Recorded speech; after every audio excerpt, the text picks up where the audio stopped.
has read that before, this text?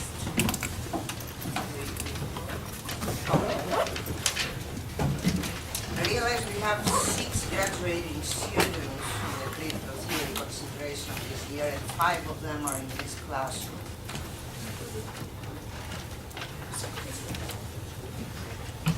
You are aware of the fact that the book gifts will be presented to you, the graduation book gifts will be presented to you at the critical theory symposium. Okay.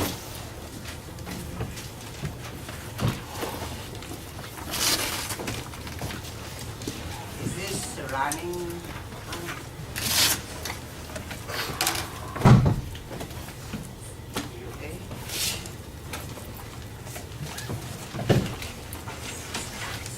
So, we're in the year 1872, and the text, he published it a couple of times, and one of the original title was The Abort the Tragedias and Leicester Musik, so the birth of tragedy from the spirit of music. And then it turned into the birth of tragedy. What is the traditional assumption that is presupposed in his mind regarding the reading of the Greeks that he is trying to challenge or undermine or invert entirely in this text?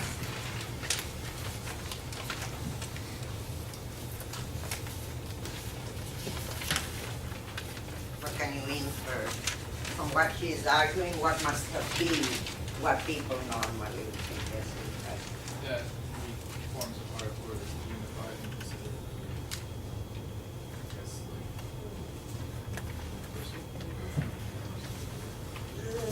yes, that's part of it, yes. So that generally, as we have seen in the text that we have read, everybody, when they speak of the Greek art, they speak of unity. And he challenges that. And what else?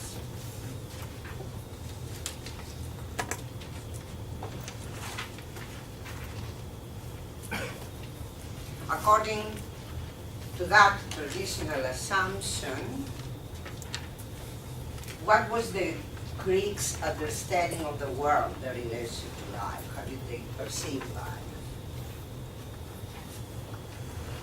As a result of which they had this so harmonious form of art, they had the Olympian gods, all that.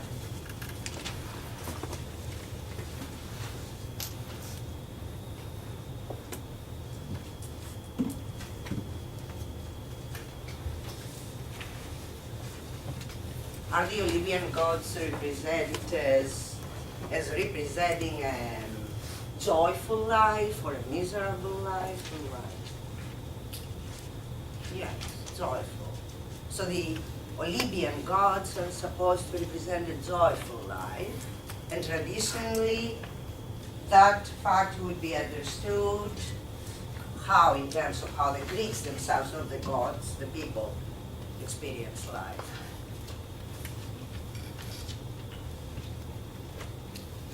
Also as joyful. It was supposed to be, a continuing. Okay? And what he comes and says is what? What Nietzsche comes and says regarding this matter is what? Why did the Greeks have such joyful gods? You want to speak?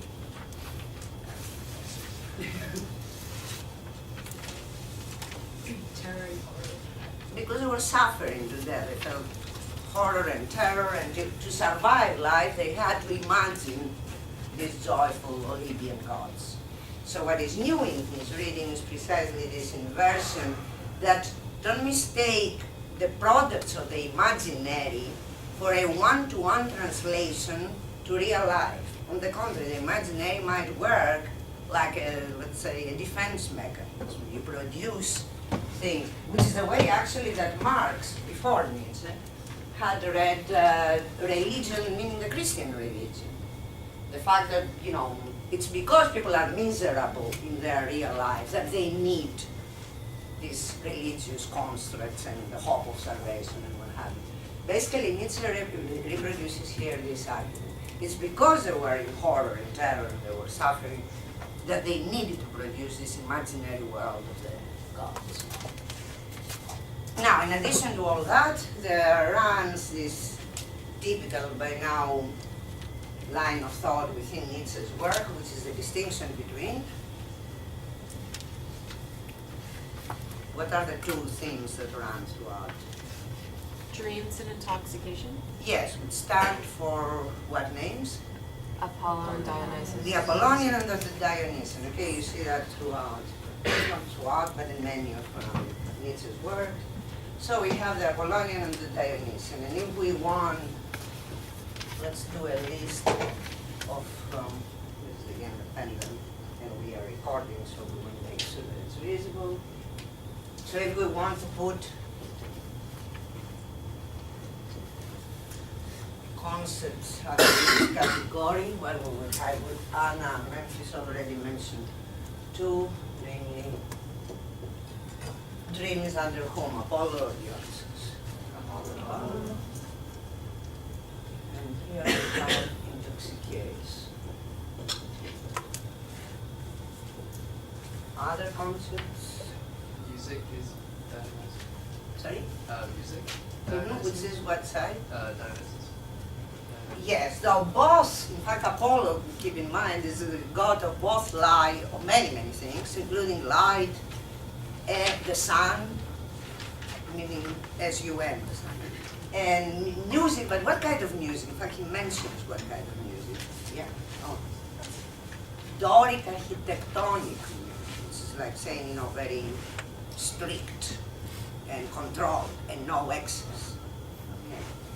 So music actually is on both sides, but when it's orgiastic, excessive music, then it's on this side. So by what I said, it follows, here you have, measure, control, confinement. Here it's exuberant, excessive. Okay. So let's write excess here and containment here. Ariana, you want to say something? I was just gonna say that Apollo is like classic art, or was he also Hellenic music? Hellenic, let's not forget that both eventually become Hellenic, that is the Greek. So Even though Dionysus comes from elsewhere. Yeah. Actually, Apollo comes from nothing. The Greeks were not ex nihilo, everything they took from somewhere else. So yes, what was the first time you used? You said what music? plastic art. Oh, that's right. He also puts the plastic on one side. Apollo. So the visuals, anything from, well, back then, yeah, they did painting on vases and whatever. Painting, sculpture, whatever. And here again, music. Okay, we'll come to other concepts of music. So,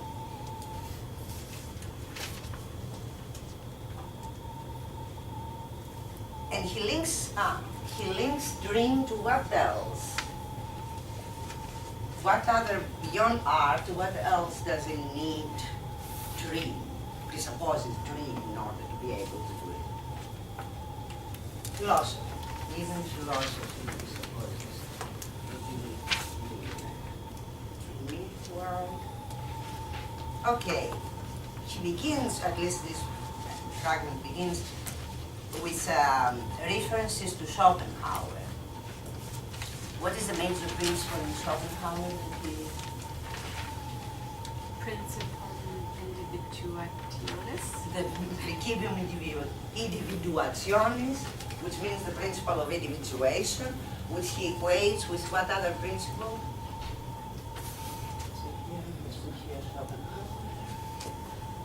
Intoxication.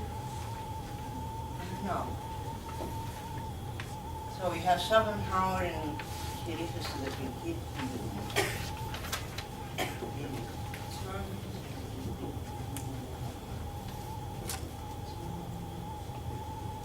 It's the principle of sufficient reason.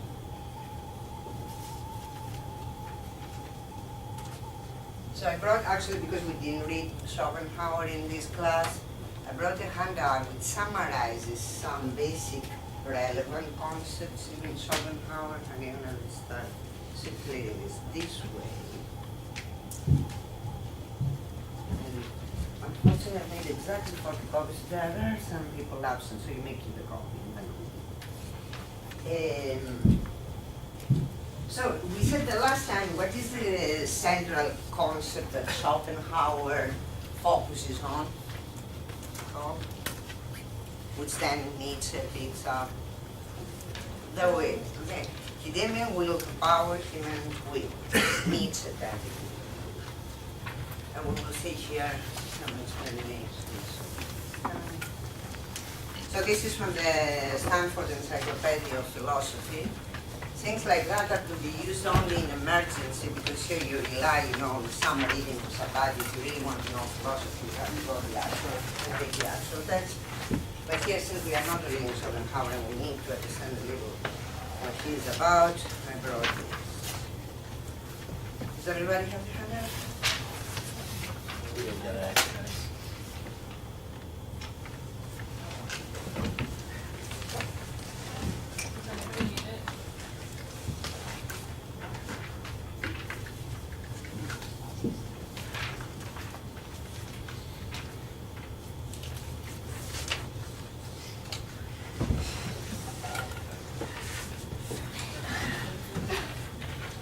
Did you We have one keep more. an extra for us? Well, she does.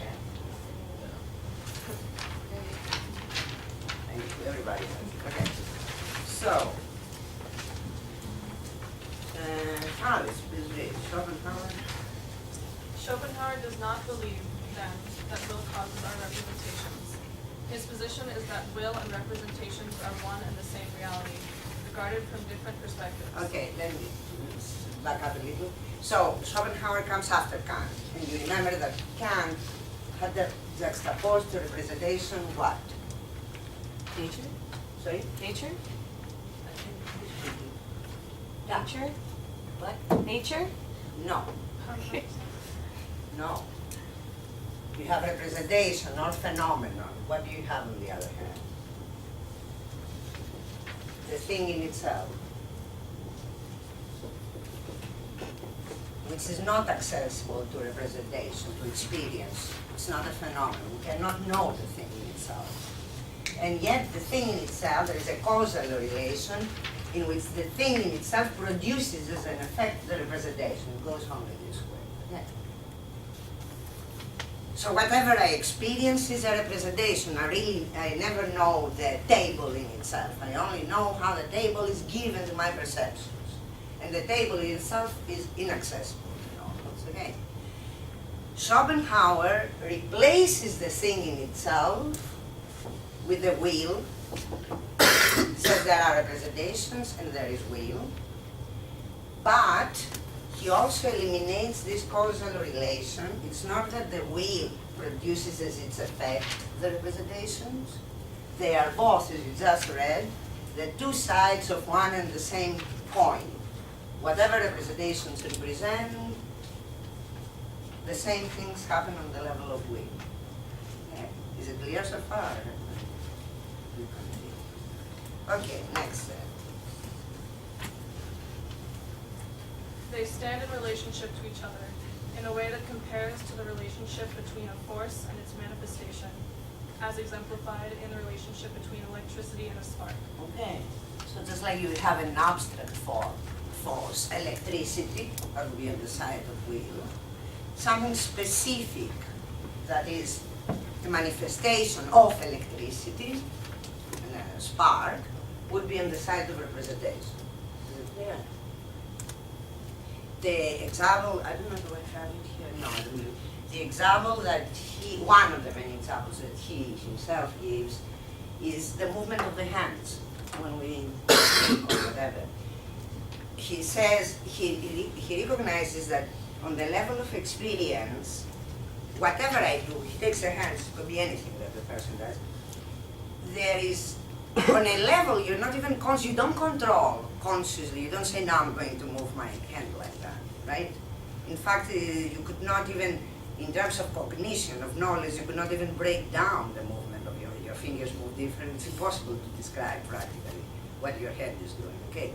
On the other hand, so therefore, when I move my body, I operate on a level that it doesn't involve cognition at all. It's not conscious. And nor do I need to be conscious of myself in order to move my body. On that level, I function as pure will, which for Schopenhauer is outside cognition. It's irrational. It's a force. Okay? The moment that I stop and look at my hand and I say, okay, now I'm going to do this and this, then I treat my hand as a representation. Is it clear, the distinction that he makes? And because I could theoretically I could have a good video, as we're doing right now, a good video or record myself while I'm moving spontaneously on the basis of my will, and then break down my movements on the basis of cognition. That is to say, anything, even when I do spontaneously movements, I can reduce them to representations.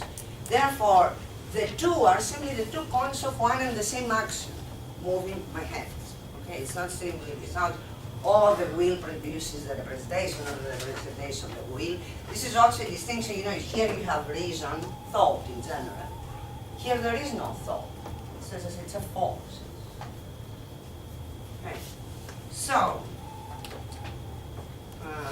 we were at the spark. Yes? This is opposed to saying that the thing in itself causes our sensations, as if we were referring to one domino striking another. Okay, this is opposed to that. It's not the thing in itself that causes our sensations or representation. Yeah. Schopenhauer's view is that the relationship between the thing in itself and our sensations is more like that between the two sides of a coin, neither of which causes the other, and both of which are of the same coin and coinage. Okay, that's basically what I said. More, please. Among his other criticisms of Kant, he gave image to the first volume of The World as Will and Representation, to the criticism of the Kantian philosophy.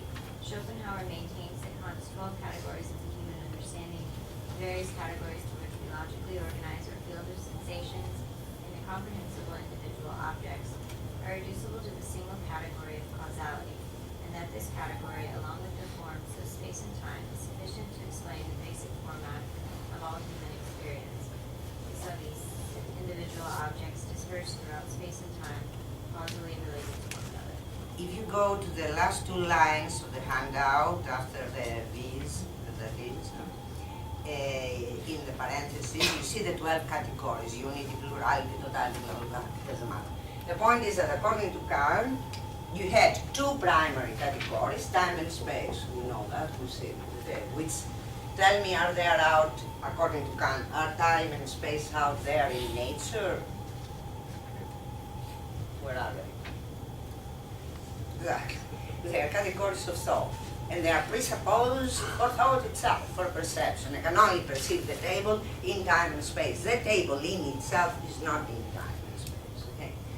Now, and then he had several other subcategories, which you see in this parenthesis.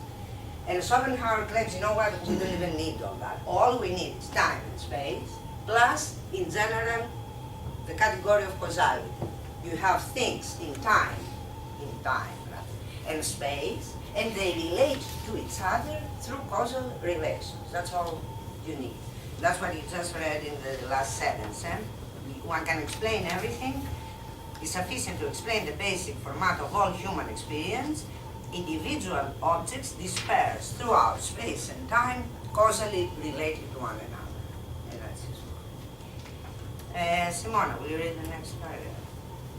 Schopenhauer further comprehends these three, and for him, These three meaning time, space, and causality. interdependent principles as expressions of a single principle, namely the principle of sufficient reason. Which is another word for the principium individuationis. Yes. Whose fourfold root he had examined in his doctoral dissertation.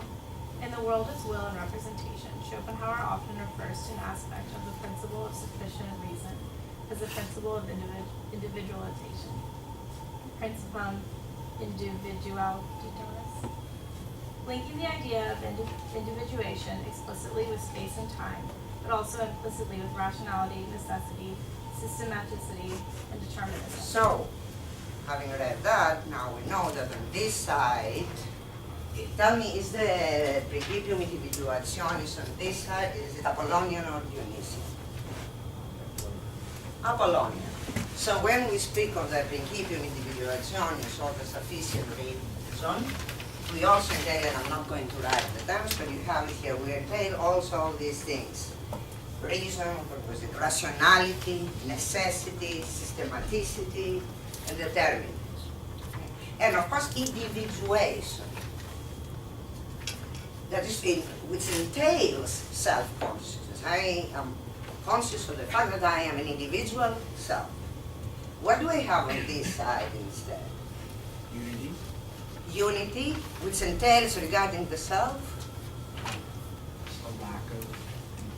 forgetfulness, self-forgetfulness, right? You forget yourself as an individual. You have unity and self-forgetfulness.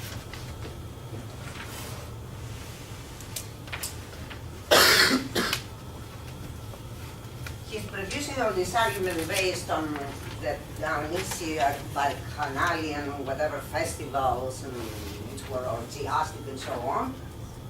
I don't know, I guess today you know them by taking ecstasies or something. That's what, that's why he calls it intoxication. Okay, whereas the dream is again, you're outside, you're saying in a certain sense, in the Freudian sense, again, you are not yourself in the dream, but at any rate, even in the dream, you have representations of individual, distinct figures.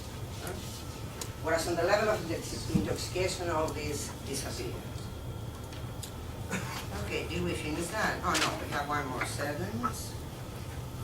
He uses the principle of sufficient reason and the principle of individuation as shorthand expressions to compound more complexly referred to as space, time, and the 12 categories of the understanding. Which we read. So that we have some background. So we return to our text.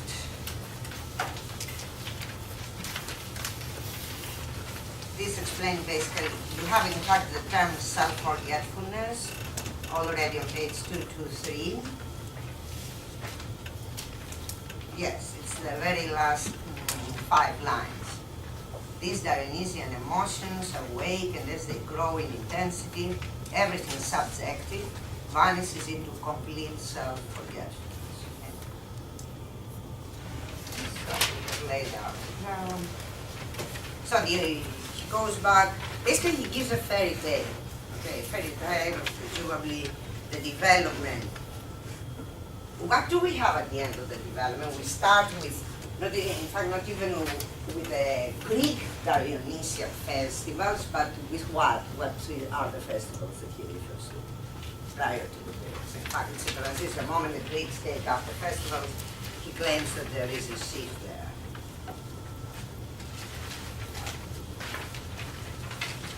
It's on page 224.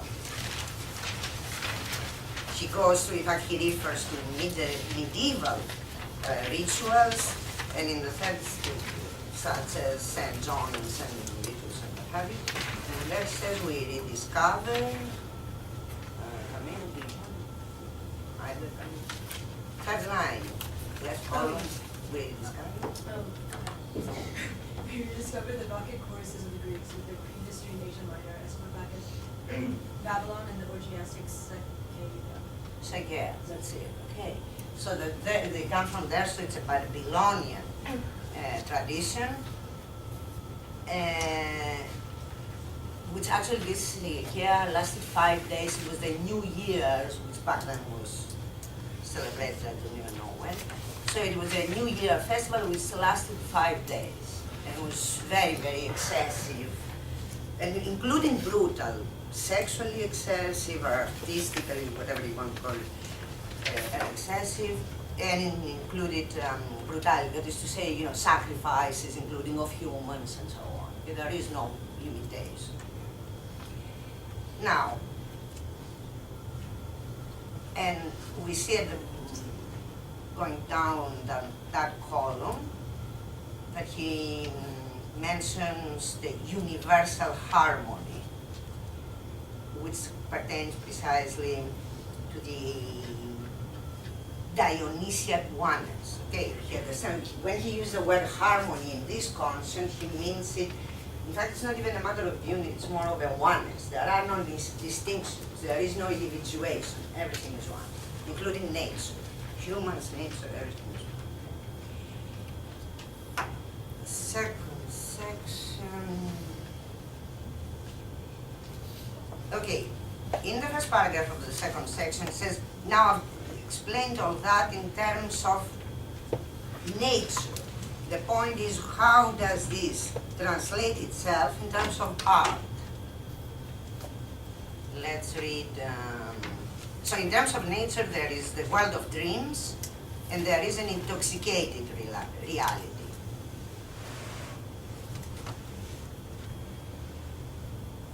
Do you see with reference to those immediate art states of nature, that's on the right column of the same page, first paragraph, a little below the middle, with reference to these immediate art states of nature. You guys have that?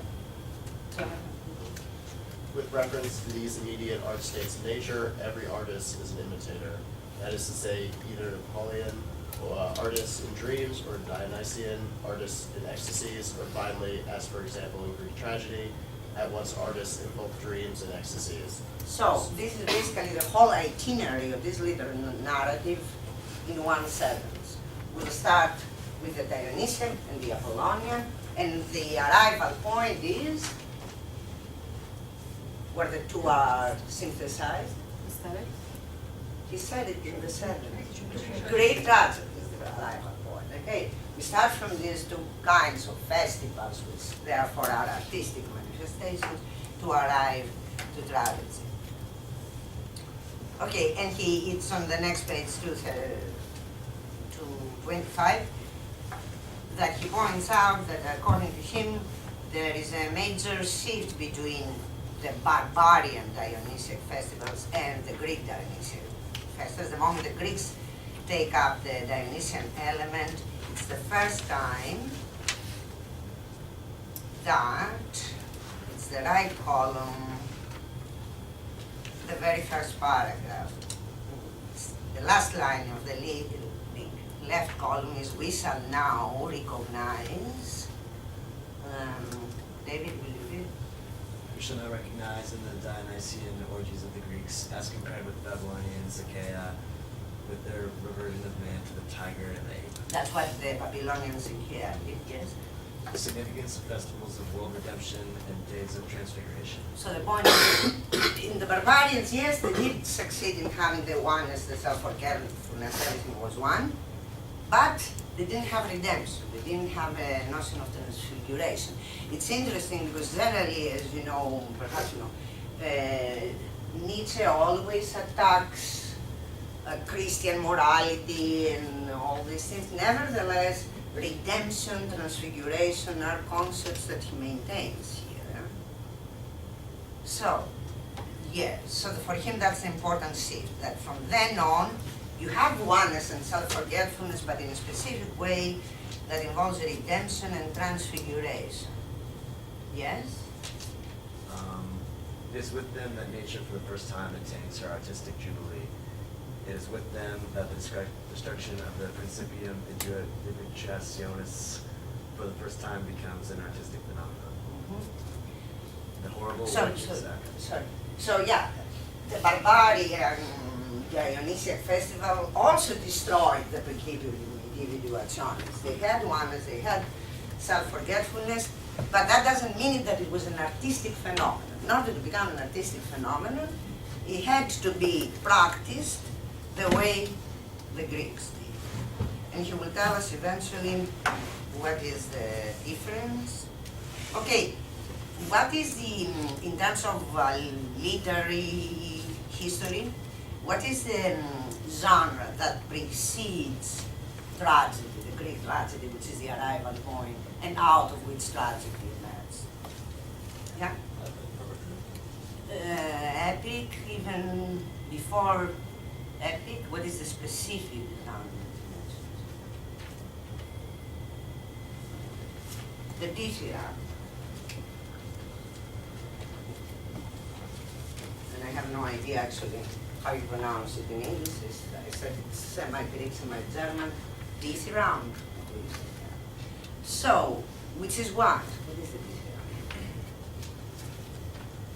It is, do you recall a place where he says that the Greek tragedy emerges directly from the chorus, so that the beginning is only a chorus.